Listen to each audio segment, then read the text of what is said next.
"Why are you still alive, Dorothy? We can't keep taking care of you." Those words hit me hard, coming from my own son's wife while I was in the kitchen I'd called home for 37 years.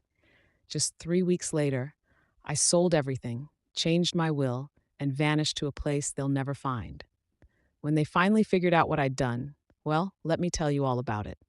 I'm Dorothy Sinclair, 72 years old, and I'm here to share how I took back my life from those who saw me as just a burden. But first, where are you all watching from?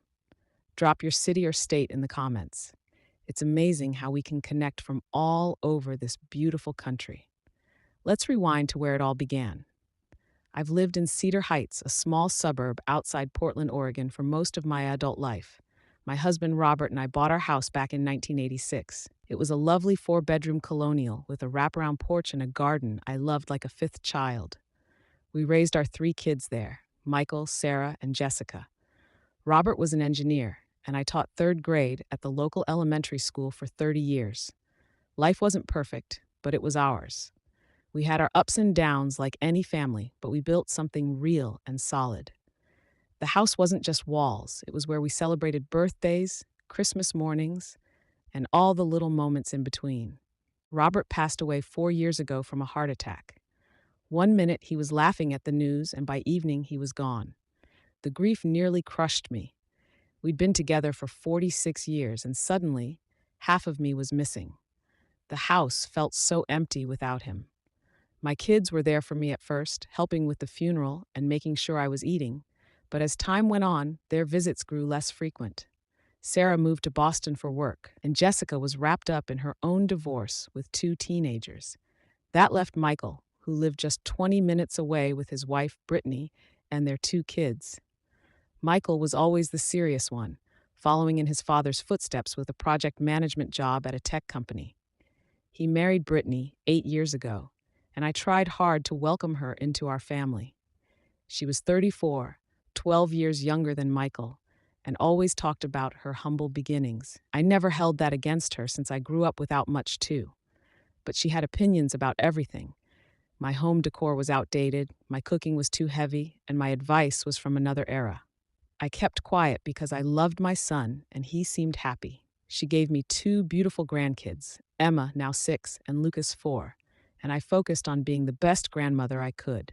After Robert died, Michael suggested I think about moving in with them.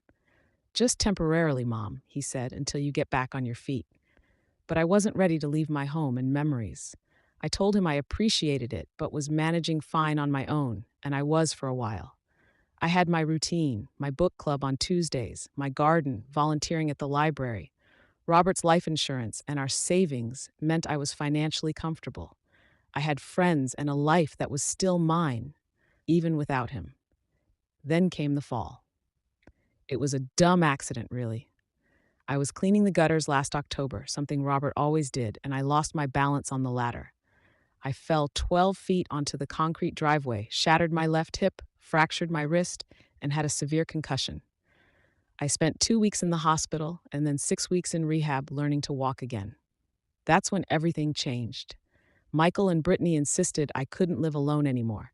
"It's not safe, Mom," Michael said, and he was right.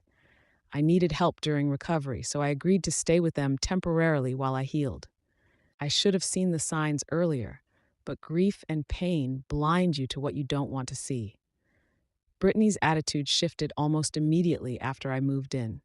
The guest room was the smallest in the house, barely big enough for a bed and dresser. "It's just temporary," she'd say with a tight smile whenever I mentioned it felt cramped. My belongings from my house were shoved into their garage, covered with tarps. At first, she was overly kind, especially when Michael was around. "How are you feeling today, Dorothy?" she'd ask in a syrupy voice, then turn to Michael to complain about how much extra work I was causing. As weeks turned into months, and I got my mobility back, her mask slipped. She started making comments about everything I did. I used too much hot water in the shower, watched TV too loud, and left dishes in the sink, even though I just set them there. When I tried to help with cooking, she'd sigh dramatically and say, "I'll just do it myself. You'll only slow me down." The worst part was watching how she controlled Michael. He'd come home from work exhausted, And before he could even greet me or the kids, Brittany would launch into complaints. Your mother did this, or your mother said that. Michael looked uncomfortable, caught between us. Mom's recovering, Brittany. She'll be back in her own place soon. When? She'd snap. It's been 4 months, Michael. 4 months. I never signed up to be a caretaker. I have my own life to worry about. I never asked to be taken care of. I'd survived cancer in my 50s, raised 3 kids mostly on my own while Robert traveled for work, and managed a classroom of 38 kids for 3 decades. I was changing my own bandages and doing my physical therapy exercises, trying to stay out of everyone's way. What I didn't realize was that Brittany had been plotting something all along. One evening in February, I overheard a conversation I wasn't meant to hear. I'd gone to bed early with a headache but left my phone in the kitchen, so I went back down to get it. That's when I heard Brittany and Michael in the living room, their voices low but heated. We can't keep doing this, Brittany was saying. She's never going to leave on her own, Michael. That house is way too big for her to manage, but she's too stubborn to admit it. Michael sounded tired. What are you suggesting? She needs to sell it. It's worth at least $600,000 in this market, maybe more. That money could change our lives. My blood ran cold. That's her house, Brittany. Her and Dad's house, which she can't maintain. What if she falls again? What if next time is worse? I wasn't asking my mother to sell her home. Brittany's voice turned manipulative, like how she spoke to the kids when she wanted something. There are beautiful senior communities, Michael.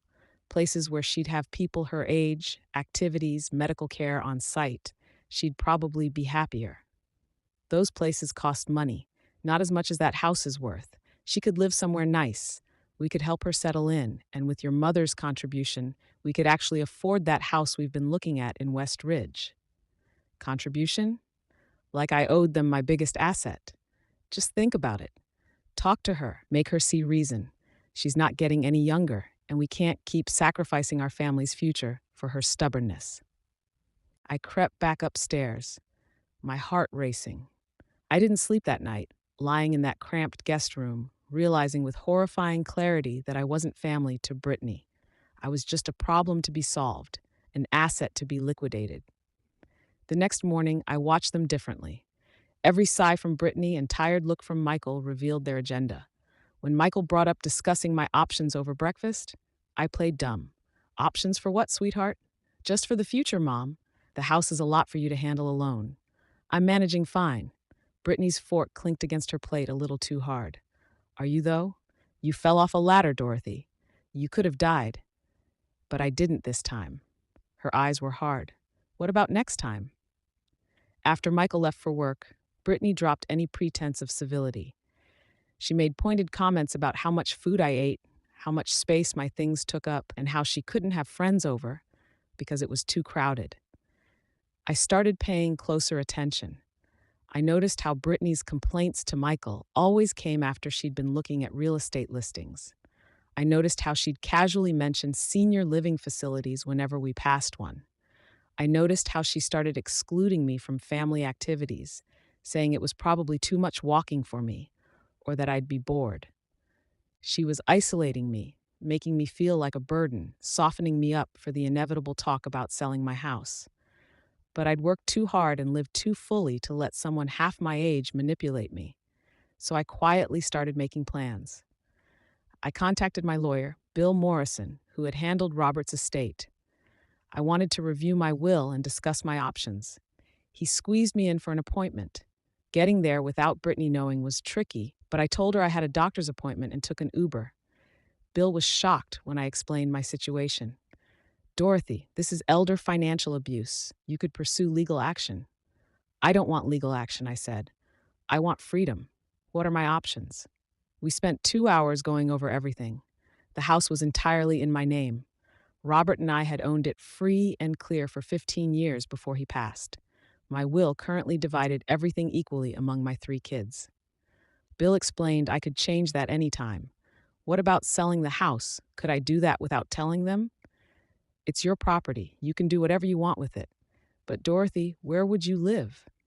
That's when an idea that had been forming crystallized.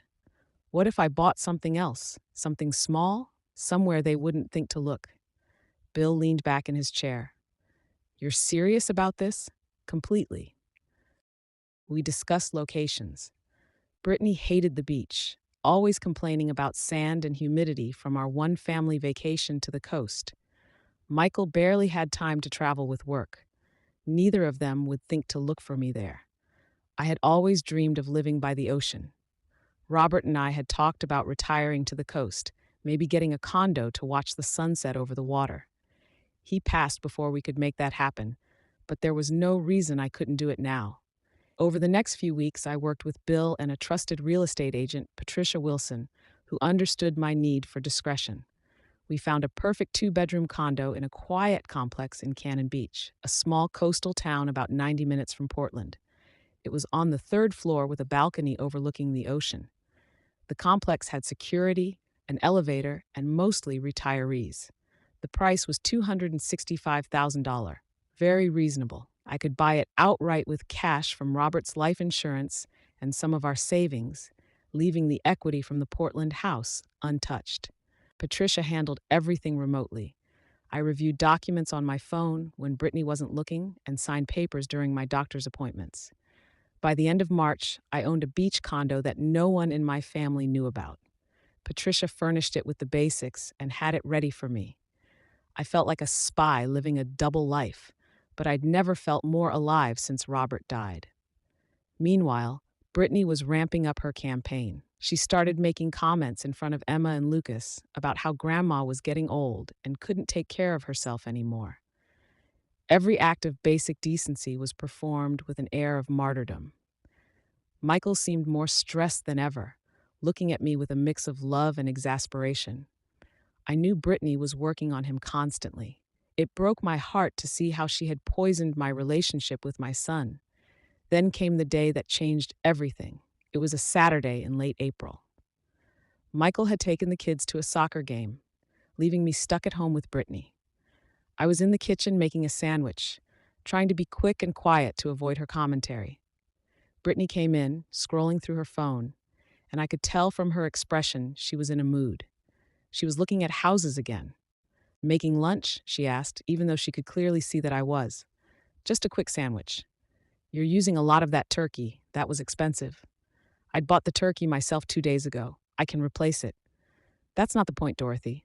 The point is you're still here, taking up space, using our food, making everything harder. I kept making my sandwich, trying to stay calm. I'm sorry you feel that way. Are you? Are you really? Her voice rose. It's been 6 months, Dorothy. 6 months of us taking care of you. And what have you done? You haven't even started looking for somewhere else to live. I've been recovering. You're recovered? She snapped. You walk fine now. You do your own laundry. You're perfectly capable of living on your own. You just don't want to because it's easier to stay here and let us shoulder the burden. I never asked to be a burden, I said quietly, setting down the knife. But you are. You're here every single day, this constant presence in our home, in our space, in our marriage. Do you know how hard this has been on Michael, on our family? This was it, the moment she'd been building toward. Maybe I should start looking at options. Options? She laughed, bitter and sharp. The only option that makes sense is selling that house. It's too big for you, it's falling apart, and you can't maintain it. Take the money, find a nice senior place, and stop clinging to a past that's gone. My hands were shaking, but not from fear. Pure, white-hot anger. That house is my home. Oh, that house is a millstone around everyone's neck. Robert's dead, Dorothy. Her voice cracked like a whip. He's been dead for 4 years. Why are you still alive? Why are you still here making us take care of you, refusing to face reality? We can't keep doing this. We can't keep sacrificing our lives, our future, our children's future for your stubbornness. The kitchen fell silent except for the refrigerator humming. Why are you still alive? Those words hung between us like poison. I looked at this woman, the one my son chose to build a life with, and saw no love, no compassion, just greed and resentment. Something clicked in that moment, a clarity I hadn't felt since before Robert died. You're right, I said softly. Brittany blinked, surprised. What? You're absolutely right. I can't stay here anymore. I picked up my sandwich and glass of water. Excuse me. I walked out of the kitchen with my head held high and went upstairs to the cramped guest room. I sat on the bed, ate my sandwich, and started making plans. If you've stuck with me this far, do me a favor. Subscribe to this channel and hit that notification bell, because what happened next is something I need you to see. That night, when Michael came home, I was calm. Brittany hadn't told him what she'd said. She never shared her worst moments with him. I acted normal during dinner, played with Emma and Lucas like nothing happened, and went to bed early. Over the next 2 weeks, I moved methodically. I called Patricia and told her I needed to speed things up. I contacted a moving company that specialized in senior relocations. I called Sarah and Jessica to tell them I'd be selling the house and moving. I kept it vague, just saying I was ready for a change. They were surprised but supportive. I arranged for my important documents to be transferred to a safe deposit box at a bank near my new condo. I packed my most precious belongings into boxes labeled for donation and had them shipped to a storage unit in Cannon Beach. Everything Brittany thought was worthless: my photo albums, Robert's watch collection, my grandmother's china. All of it was systematically removed from her garage while she was out. Bill Morrison updated my will. Michael would still get something. He's my son, and I love him, but it would be a token amount, $25,000. The bulk of my estate would be divided equally between Sarah and Jessica, with extra funds for Emma and Lucas's education. They were innocent in this, and I wouldn't punish them for their mother's cruelty. The house sold in 8 days. The market was hot, and we had multiple offers. I accepted one for $645,000, all cash, with a closing date in 3 weeks. Patricia earned every penny of her commission, protecting my privacy and expediting everything. I didn't tell Michael or Brittany. When Michael asked how I was doing, I said I was thinking about my options and looking at possibilities. He seemed relieved that I was finally being reasonable. The night before closing, I packed a single suitcase. Everything else I cared about was already gone. At 7 a.m., while Michael was at work and Brittany was taking the kids to school, Patricia picked me up. We drove to the bank, closed on the house, deposited the check, and transferred the funds. Then we drove to Cannon Beach. I left a note on the bed in the guest room. Michael and Brittany, by the time you read this, I'll be settled into my new home. I've sold the house in Portland, and the new owners will take possession tomorrow.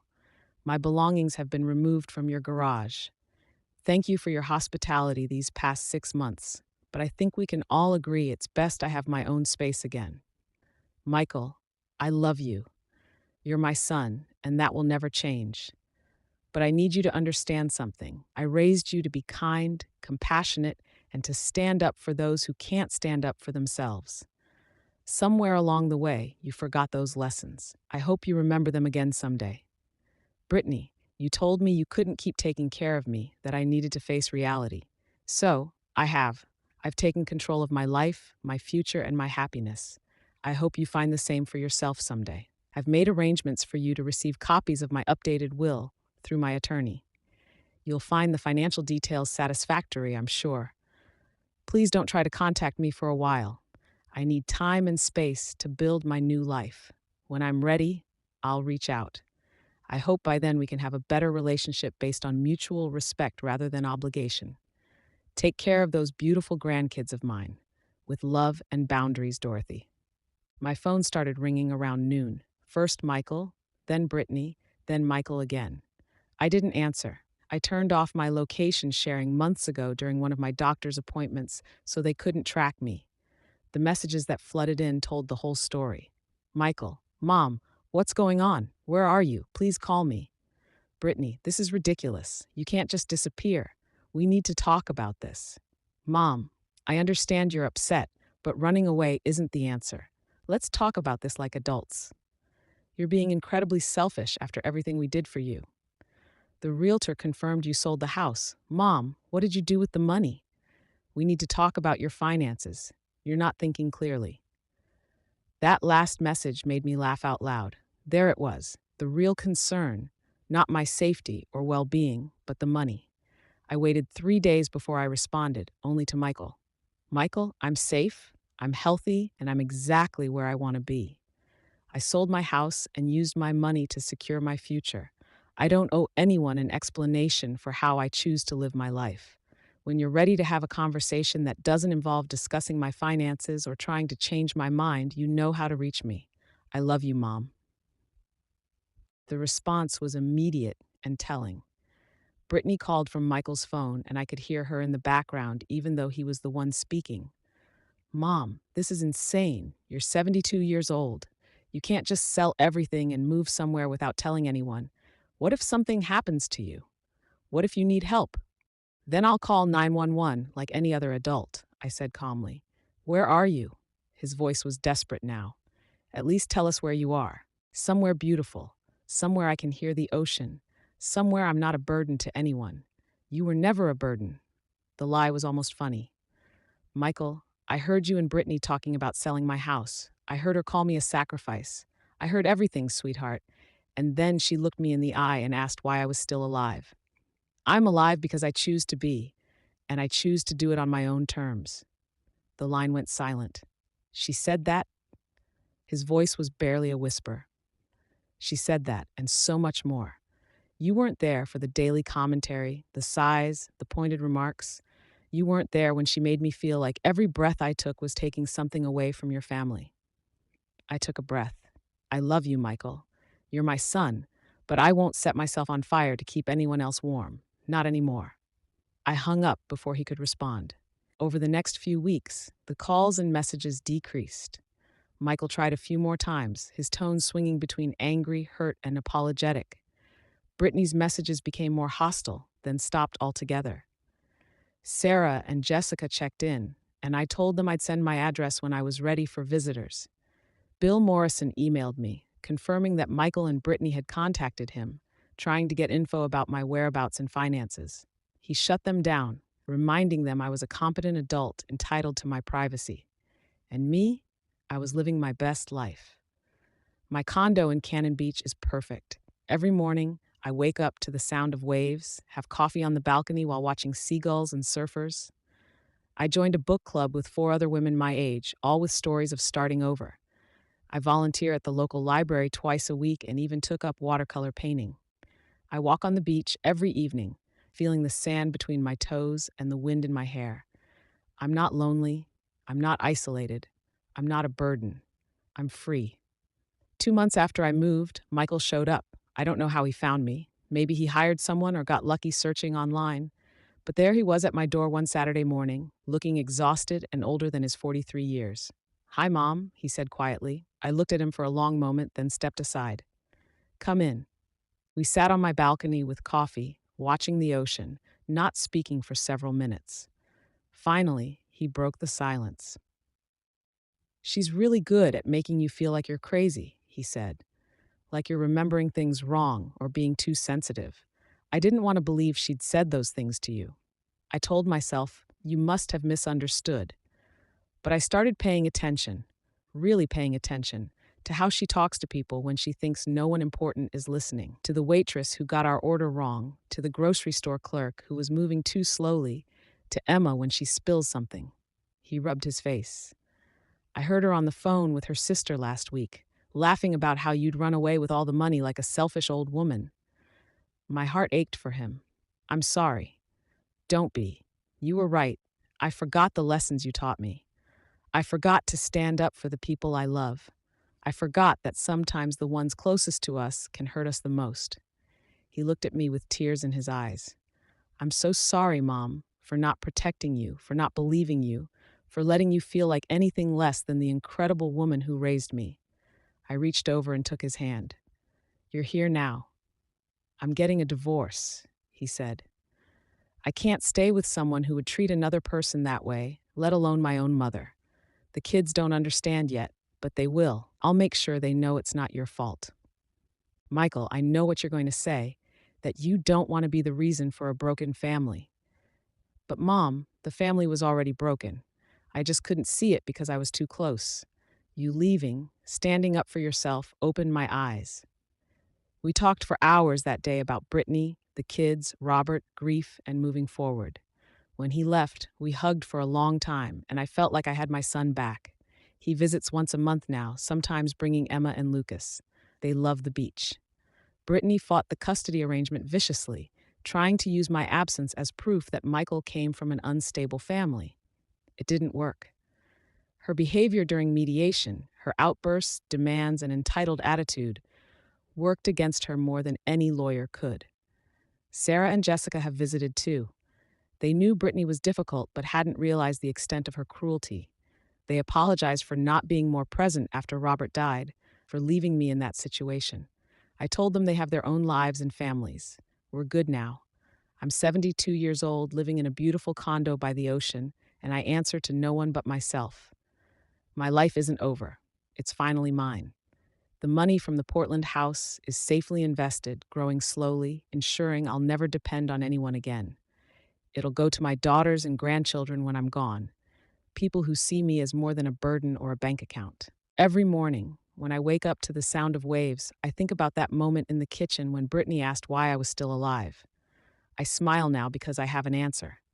I'm still alive because my story isn't finished. I deserve to spend my remaining years in peace, beauty, and freedom. I'm more than someone's mother, grandmother, or inconvenient obligation. I'm Dorothy Sinclair, and I'm finally, completely, joyfully alive. Kindly subscribe my channel. See you in the next video with love and respect.